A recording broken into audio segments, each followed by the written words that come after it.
আসসালামু আলাইকুম ভিউয়ার, সবাই কেমন আছেন? আশা করি সবাই ভালো আছেন। তো আজ আমি আপনাদের শেখাবো কীভাবে আপনারা এক বিকাশ থেকে অন্য বিকাশে সেন্ড মানি করবেন। তো ভিউয়ার্স, আপনারা অনেকেই কিন্তু বিকাশ ব্যবহার করে থাকেন, কিন্তু কীভাবে এক ফোন থেকে অন্য ফোনে বা এক বিকাশ থেকে অন্য বিকাশে কীভাবে সেন্ড মানি করতে হয় সেটি আপনি জানেন না। তো ভিউয়ার্স, চিন্তা করার কারণে আপনাদের কিন্তু আমি এই ভিডিওটির মাধ্যমে শিখিয়ে দেবো কীভাবে ডায়ালের মাধ্যমে এক বিকাশ থেকে অন্য বিকাশে সেন্ড মানি করতে হয়। তো ভিউয়ার্স, চলে যাবো ভিডিওর মূল টপিক, কীভাবে আমরা বিকাশ থেকে সেন্ড মানি করি, তো সেটি আপনাদের শিখিয়ে দিচ্ছি। তো আমরা সর্বপ্রথম আমাদের ফোনের ডায়াল প্যাডে চলে যাব। তো আপনারা আপনাদের ফোনের ডায়াল প্যাডে চলে আসবেন। তো ডায়াল প্যাডে আসার পরে এখানে একটি কোড ডায়াল করে দিব। তো কোডটি দেওয়ার আগে আপনি ছোট্ট একটি অনুরোধ করে নিতে চাই, আপনারা যারা আমার চ্যানেল নতুন আছেন তারা অবশ্যই চ্যানেলটি সাবস্ক্রাইব করে পাশে থাকা বেল আইকনটি বাজিয়ে দিবেন। তো চলুন ভিডিও মূল টপিক। তো সেন্ড মানি করার যে কোডটি আছে সেটি হল *247# *247# লিখে আপনি ডায়াল করে দিবেন আপনার যেই সিমে বিকাশগুলো আছে।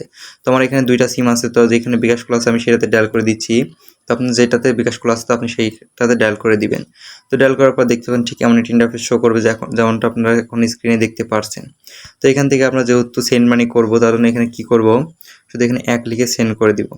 তো 1 লিখে সেন্ড করে দেওয়ার পরে এখানে দেখতে পাচ্ছেন এন্টার রিসিভার বিকাশ অ্যাকাউন্ট নাম্বার। তো এখানে আপনি যেই নাম্বারে সেন্ড মানিটা করতে চাচ্ছেন বা যেই বিকাশ অ্যাকাউন্টে সেটা এখানে লিখে দিবেন। তো আমি এখান থেকে আমার বিকাশ অ্যাকাউন্টের নাম্বারটা লিখে দিলাম। তো লিখে দেওয়ার পর এখানে সেন্ডের উপর ট্যাপ করে দিলাম। তো আপনারা সেন্ডের উপর ট্যাপ করে দিবেন। তো সেন্ডের উপর ট্যাপ করার পর দেখতে পাচ্ছেন এখানে লেখা আছে ফ্রি সেন্ড মানি টু 5 প্রিয় নাম্বারস, মানে এখান থেকে কিন্তু আপনার সেন্ড মানি করতে কোনো টাকা লাগবে না সেটা বোঝাচ্ছে। তো এখান থেকে আপনার কী করবেন, তো এখানে ইন্টার অ্যামাউন্ট মানে কত টাকা আপনি সেন্ড মানি করতে চাচ্ছেন তার পরিমাণটা। তো আমি এখান থেকে 500 টাকা দিব। তো 500 টাকা লিখে দিলাম, এরপরে সেন্ডের উপর ট্যাপ করে দিলাম। তো সেন্ডের উপর ট্যাপ করার পর এখানে দেখতে পাচ্ছেন ফ্রি সেন্ড মানি টু 5 প্রিয়, মানে একই রকম লেখা আছে। মানে এখানে বোঝাচ্ছে যে আপনি 25,000 টাকা পর্যন্ত একবারে সেন্ড মানি করতে পারবেন।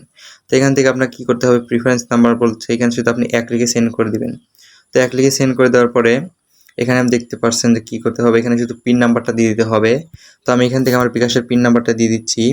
তো আপনারা এখান থেকে আপনাদের বিকাশের পিন নাম্বারটা দিয়ে দিবেন। তো পিন নাম্বারটা দেওয়ার পর এখানে সেন্ডের উপর ট্যাপ করে দিবেন।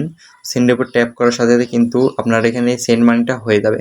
তো ভিউয়ার্স, আপনি কিন্তু এই এক বিকাশ থেকে অন্য বিকাশে খুব সহজেই ডায়ালের মাধ্যমে সেন্ড মানি করে দিতে পারবেন। তো ভিউয়ার্স, এই ছিল আজকের ভিডিওটি যদি ভালো লাগে থাকে এবং ভিডিওটি থেকে যদি একটু উপকৃত হয়ে থাকেন তাহলে অবশ্যই চ্যানেলটি সাবস্ক্রাইব করে পাশে থাকা বেল আইকনটি বাজিয়ে দিবেন। ভিউয়ার্স, দেখা হচ্ছে পরবর্তী নতুন কোনো টেক ভিডিও নিয়ে। সবাই ভালো থাকবেন, সুস্থ থাকবেন।